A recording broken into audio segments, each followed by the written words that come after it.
안녕하세요. 반갑습니다.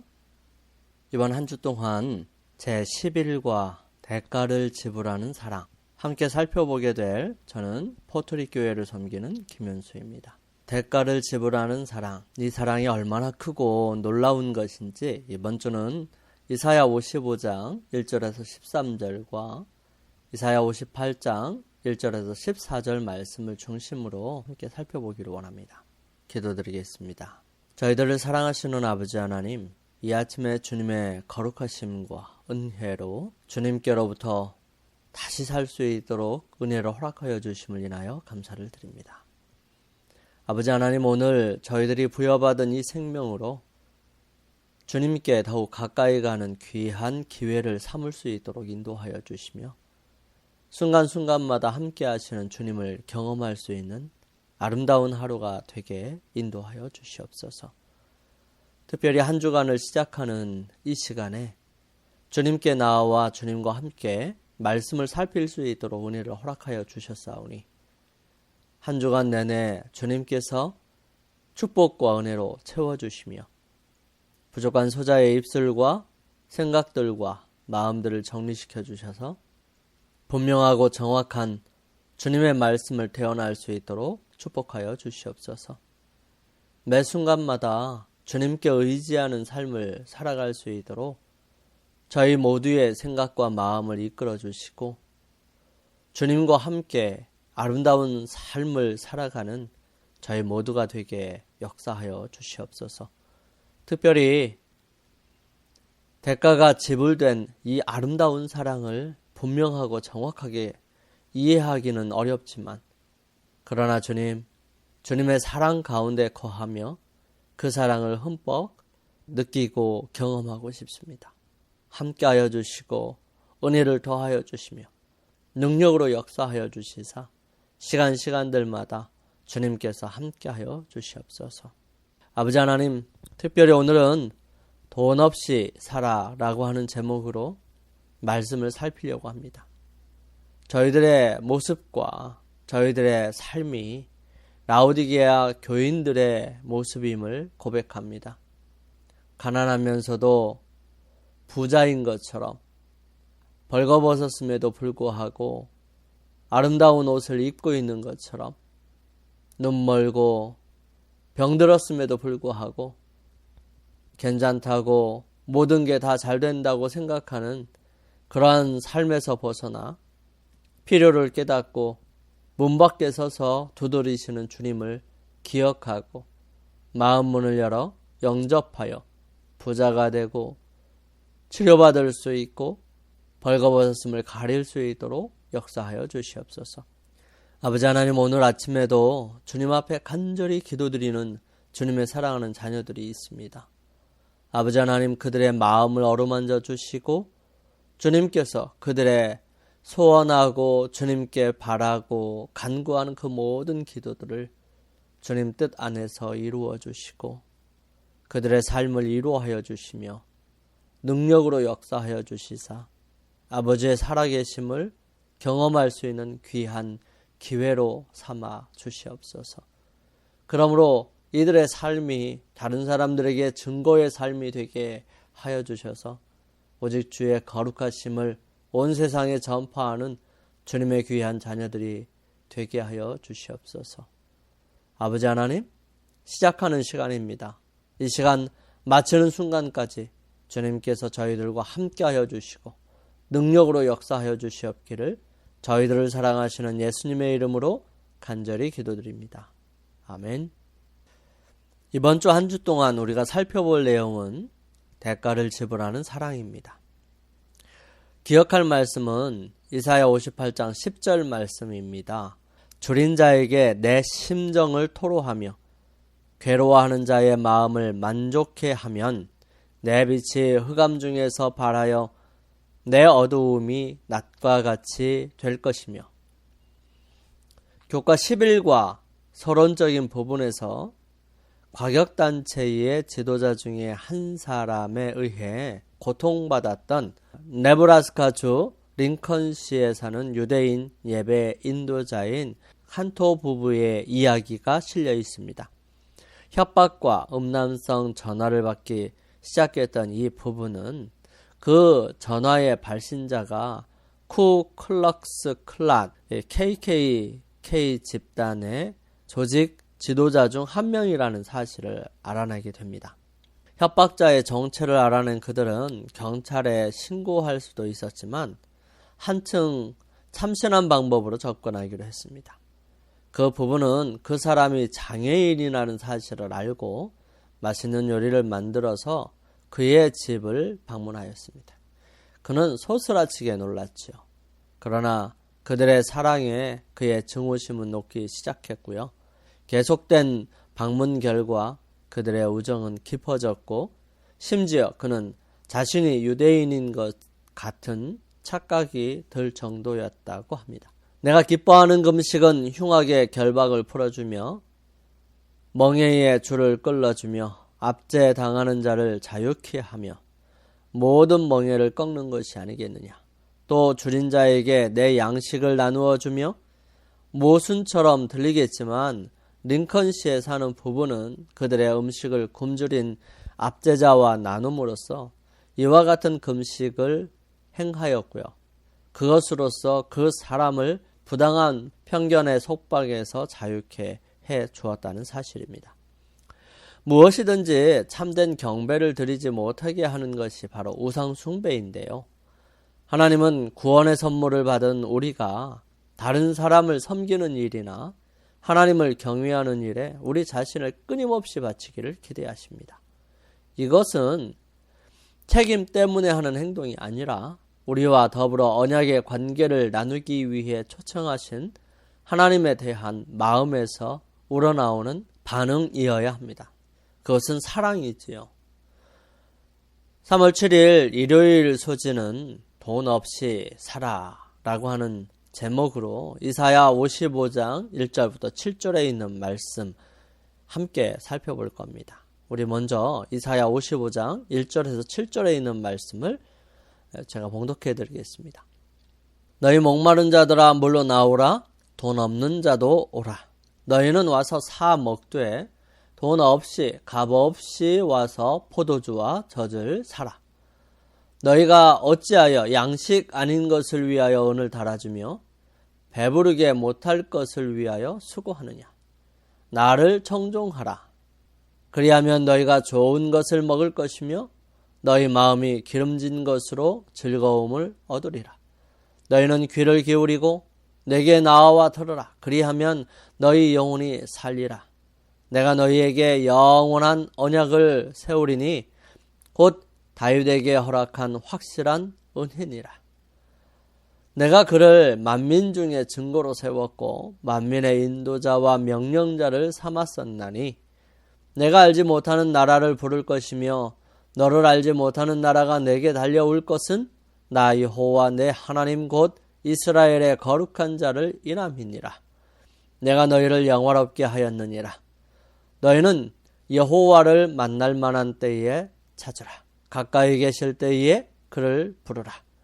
악에는 그 길을, 불의한 자는 그 생각을 버리고 여호와께로 돌아오라. 그리하면 그가 긍휼히 여기시리라. 우리 하나님께로 나아오라. 그가 널리 용서하시리라. 이사야 55장 1절에 있는 말씀을 보면 오호라 너희 모든 목마른 자들아 물로 나오라. 돈 없는 자도 오라. 너희는 와서 사 먹되 돈 없이 값 없이 와서 포도주와 젖을 사라 라고 기록합니다. 무엇을 살려면 돈을 가지고 와야 되는데 돈 없이 사라는 것입니다. 누구든지 와서 돈 없이 그것을 사라는 것이지요. 여러분이 만일 음식을 가지고 큰 도시 대로변에서 굶주린 사람들과 노숙자들에게 돈 없는 사람도 와서 사 드세요. 돈이 없는데 어떻게 와서 사 먹을 수 있을까요? 이거는 조금은 이상한 것 같습니다. 물론 이사야가 한 것처럼 돈 없이 값 없이 라는 말을 추구한다면 요점은 더욱 분명해지지요. 이사야는 사람들에게 값없는 용서를 받아들이라고 호소합니다. 그러나 사라는 말은 하나님이 그들의 필요와 욕구를 충족시키기 위해 제공하시는 것은 가치 있는 것이므로 그것을 받기 위해서는 어떤 거래, 대가의 지불이 요구된다는 사실을 강조하고 있습니다. 하나님은 그분의 백성에게 회복된 언약관계의 틀 안에서 아낌없이 용서를 베푸십니다. 그런다고 그것이 그분께서 거저 할 수 있는 일은 아니었어요. 그분은 자신의 흘린 끔찍한 피의 대가로 그것을 사셨습니다. 그래서 그것이 우리에게 무료이지만 그분께는 엄청난 대가를 통해 이르러 온 결과였던 것이지요. 하나님은 우리의 구원을 위해 치른 값은 무엇이었는지 베드로전서 1장 18절 19절은 이렇게 기록합니다. 너희가 알거니와 너희 조상의 유전한 망령된 행실에서 구속된 것은 은이나 금같이 없어질 것으로 한 것이 아니요 오직 흠 없고 점 없는 어린 양 같은 그리스도의 보배로운 피로 한 것이니라 말씀하십니다. 예수님께서 이 땅에 계셨을 때에 마지막 초막절, 그러니까 돌아가시기 전에 초막절이었으니까 거의 6개월 전쯤 되었을 것입니다. 이때의 모습을 영감의 말씀 시대의 소망은 이렇게 설명합니다. 예수님께서는 명절의 큰 날 마지막까지 매일 백성들을 가르치셨는데요. 이날 아침 예수님께서는 백성들이 지루한 축제 절기에 지친 것을 보셨습니다. 그분은 갑자기 성전 마당을 다 울릴 만큼 큰 음성으로 누구든지 목마르거든 내게 와서 마시라. 나를 믿는 자는 성경에 이른과 같이 그 배에서 생수의 강이 흘러나리라 고 말씀하셨어요. 백성들이 처한 형편이 이 호소를 매우 힘있게 했었는데요. 그들은 성대한 의식과 계속되는 축제의 장면을 다 보았지만 그들의 눈은 빛과 색채로 현혹되었고 저희의 귀는 아름다운 음악으로 매우 즐겁게 되었지만 이 모든 의식들 가운데서 심령의 결핍을 채워주거나 쇠하지 않는 영혼의 갈증을 만족시켜주는 것은 아무것도 없었습니다. 예수님께서는 그들 안에서 샘물이 되어서 영생하도록 솟아나는 생명수 샘에 나와서 마시라고 그들을 초청하셨습니다. 이날 아침에 제사장은 광야에서 반석을 친 일을 기념하는 예식을 집행했는데요. 이 반석은 그의 죽으심으로 구원의 산 시내를 열어서 목마른 자에게 흘러가게 할 예수 그리스도를 상징하는 것이었습니다. 그리스도의 말씀은 생명수였지요. 모인 군중들 앞에서 그는 생명수가 온 세계에 흘러갈 수 있도록 당신 자신을 매맞는 운명에 처하게 하셨습니다. 그리스도를 침으로써 사단은 생명의 왕을 멸하려고 생각했었지만 매맞은 반석에서는 생수가 흘러나왔습니다. 이와 같이 예수님께서 백성들에게 말씀하실 때에 그들의 마음은 이상한 경외심으로 감동을 받았고요. 많은 사람들은 사마리아 여인처럼 이 물을 내게 주사 목마르지 않게 하옵소서라고 부르짖게 됩니다. 예수님께서는 영혼의 필요를 아셨어요. 허식과 부와 명예는 심령을 만족시킬 수가 없습니다. 그래서 누구든지 목마른 자는 내게 올 것이라 빈보기 전 누구를 막론하고 다 환영을 받게 되는 것입니다.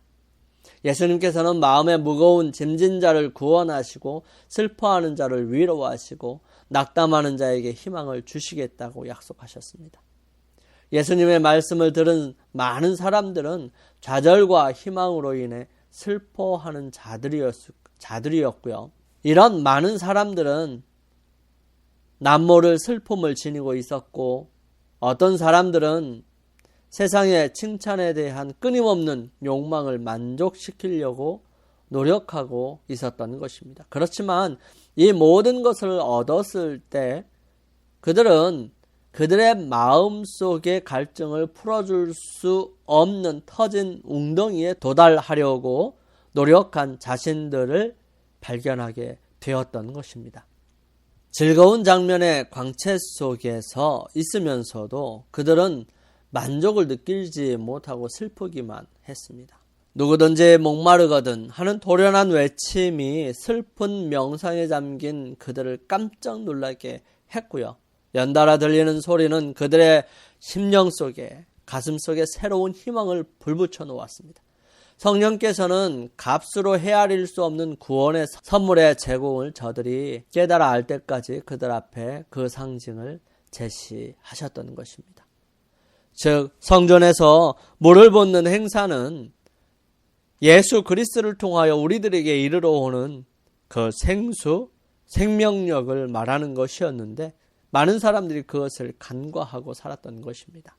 목마른 영혼에게 하시는 그리스도의 외침은 지금도 여전합니다. 그때보다도 지금 더 큰 능력으로 우리에게 호소하시지요. 샘은 모든 사람들을 위하여 열려 있습니다. 피곤하고 목마른 자들에게 영원한 생명의 신선한 물이 제공되어 있습니다. 예수님께서는 아직도 외치고 계시죠. 누구든지 목마른 자는 와서 마시라. 목마른 자도 올 것이고 또 원하는 자는 값없이 생명수를 받으라고 말씀하십니다. 이사야서에서 나오는 이 값없이 돈 없이 사라고 하는 이 말씀과 같은 맥락인 것이지요. 만일 우리가 마음 가운데 어떤 부족을 느낀다면 또한 의해 주리고 목마른 것 같은 생각이 든다면 이것은 그리스도께서 성령의 선물을 통하여 우리 마음속에 스스로 할 수 없는 것을 우리를 위하여 해 주시고자 우리의 마음에 역사하고 계신다는 증거인 것입니다. 하나님의 말씀은 생명의 샘이십니다. 그 생명의 샘을 찾으려고 노력할 때 우리는 성령을 통하여 그리스도와 교통을 나누게 되는 것이지요. 잘 아는 진리가 새로운 측면에서 우리의 마음속에 제시되고요. 성경의 귀절들이 새로운 의미를 가지고 성광처럼 마음속에 장렬하게 될 것입니다. 그리하면 우리는 성경의 다른 진리들이 구속사업과 갖는 관계도 깨닫게 될 것이고요. 또 그리스도께서 우리를 인도하시며 거룩한 선생이 우리 옆에 계시다는 사실 또한 알게 될 것입니다. 예수님께서는 나의 주는 물은 그 속에서 영생하도록 솟아나는 샘물이 되리라고 말씀하셨어요. 성령께서 여러분과 저에게 진리를 제시해 줄 때요, 우리는 가장 가치 있는 경험을 쌓게 될 것이고요. 우리는 또한 그리스도의 품성이나 사업에 관하여 어떤 새로운 사상을 전하게 될 것입니다. 그리고 또 그리스도를 사랑하는 자들과 사랑하지 않는 자들 모두에게 나누어 줄 수 있는 그분의 자비로운 사랑에 대한 새로운 계시를 갖게 될 것입니다. 이사야서를 통해서 우리에게 특별히 하신 말씀의 핵심은 여호와를 찾으라는 것입니다. 여호와를 우리의 삶 곁에서 계속해서 찾고 또 찾으라는 말씀이에요. 신약이 말하는 구원과 비교해 볼 때 이 구원에 관한 이사야의 접근 방식은 어떠한지 한번 살펴볼까요? 에베소서 2장 8절 9절은 너희가 그 은혜를 인하여 믿음으로 말미암아 구원을 얻었나니 이것이 너희에게서 난 것이 아니요 하나님의 선물이라. 행위에서 난 것이 아니니 이는 누구든지 자랑치 못하게 함이니라. 이사야가 요구한 구약의 복음은 신약의 복음과 동일하지요. 행함으로 말미암는 옛 언약의 구원이 은혜로 말미암는 새 언약의 구원으로 대체된 것이 아니지요. 하나님이 아담과 하와에게 구속자를 약속하신 이래 구원의 길은 오직 은혜를 인하여 믿음으로 말미암는 것뿐이었습니다. 하나님의 은사는 그리스도 예수 우리 주 안에 있는 영생이니라. 영생을 찾아 영웅적인 탐험을 벌인 고대의 길가메시, 이 길가메시 서사시로 알려져 있는 수메르, 바벨론 문학 작품의 주인공인데요. 이 길가메시로부터 환생을 믿는 현대의 배우들에 이르기까지 많은 사람들이 여러 구원의 길을 시도했지만 다 헛수고였습니다. 천하 인간의 구원을 얻을 만한 다른 이름을 우리에게 주신 일이 없어요. 예수 그리스도 외에 우리에게 생수가 되는 분은 아무도 없습니다. 우리에게 구원이 값없이 제공되는 까닭은 하나님이 예수 그리스도를 통하여 헤아릴 수 없는 값을 이미 지불하셨기 때문이에요. 영감의 교훈은 이렇게 기록합니다. 인류를 피로 구원해 내신 예수님. 사단은 모든 어린이와 청년, 장년들을 멸망의 심연에 떨어지게 하지만 예수님은 그들을 당신의 피로 구해 내셨다. 그러나 죄악에 머물러 있고자 하는 그들의 선택과 대담한 범죄가 그들의 죄를 경감시키지는 않는다.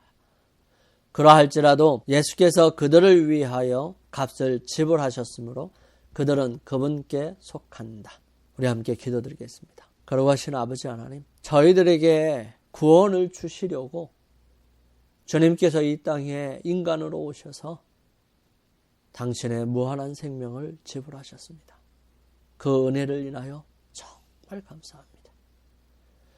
그러한 주님을 통해서 오는 오직 우리 인간이 얻을 수 있는 유일한 구원, 그 구원을 잊지 아니하도록 주님 오늘도 주님과 동행하며 사는 아름다운 하루 되게 역사하여 주시옵소서. 아버지의 거룩하신 은혜와 능력이 저희들의 삶을 이끄시고 붙드시며 또 늘 함께 하심으로 저희들이 곁길로 나가지 아니하고 주님 안에서 구원을 이루어가며 다른 사람들에게 주님께서 나누어 주신 그 사랑을 나누며 살아갈 수 있는 매일매일의 삶, 오늘 하루의 삶이 되게 인도하여 주시옵기를 저희들을 사랑하시는 예수님의 이름으로 간절히 기도드립니다. 아멘.